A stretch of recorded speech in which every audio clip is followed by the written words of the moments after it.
총선 패배로 지도부 공백 사태를 맞은 국민의힘, 오는 15일 중진회의를 열고 당 수습 방안을 논의하기로 했습니다. 더불어민주당 이재명 대표는 윤석열 대통령과 당연히 만나고 대화해야 한다며 대화와 협치를 촉구했습니다.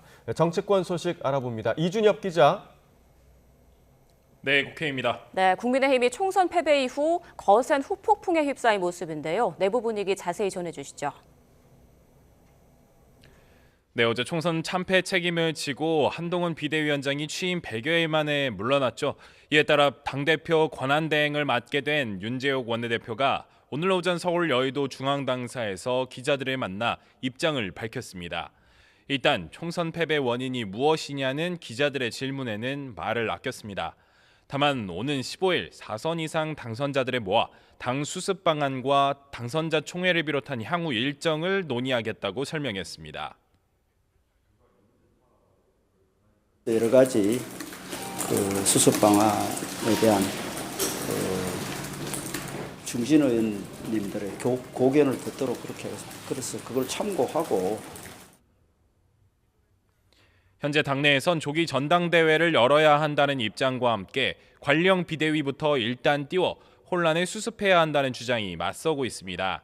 차기 당권 주자들 이름도 오르내리고 있습니다. 수도권 격전지에서 살아 돌아온 안철수, 나경원 의원과 친윤, 권성동 의원 등입니다.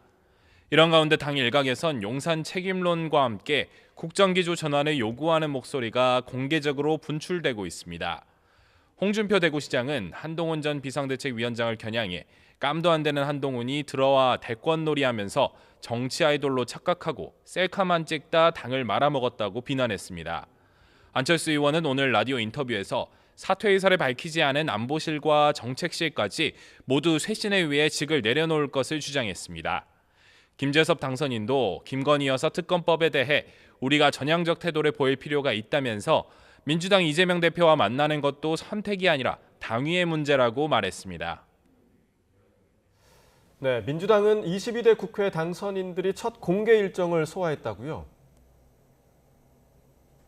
네, 민주당 이재명 대표는 오늘 아침 160여 명의 당선인과 함께 현충원을 참배했습니다. 이 대표는 참배 뒤 기자들과 만나 총선은 끝났지만 국난에 비유될 만큼 어려운 민생 현장은 끝나지 않았다며 경제 위기 극복을 강조했습니다. 이어 윤석열 대통령이 선거 뒤 국정쇄신 의지를 밝힌 것을 진심으로 환영하고 꼭 실천해달라고 당부했습니다. 윤 대통령이 영수회담을 제안하면 응할 생각이 있느냐는 질문에는 지금까지 못한 것이 아쉬울 뿐 당연히 만나고 대화해야 한다고 답했습니다. 당연히 이 나라 국정을 책임지고 계신 윤석열 대통령께서도 야당의 협조, 협력이 당연히 필요할 것입니다. 이 대표는 원내 3당으로 진입한 조국 혁신당과도 계속 소통하고 있고 정권 심판과 견제를 위해 필요한 단 한 석이라도 소홀히 하지 않겠다고 밝혔습니다. 이런 가운데 민주당은 이미 패스트트랙으로 지정돼 이번 달 초 자동 부의되는 해병대 최상병 특검은 21대 국회 임기 내에 마무리 짓겠다는 방침입니다. 윤석열 정권을 심판하자는 민심이 확인됐다며 조만간 본회의를 열어 이에 부응하겠다는 취지입니다. 다음 주쯤부터는 차기 원내대표 선거운동도 시작될 것으로 보입니다.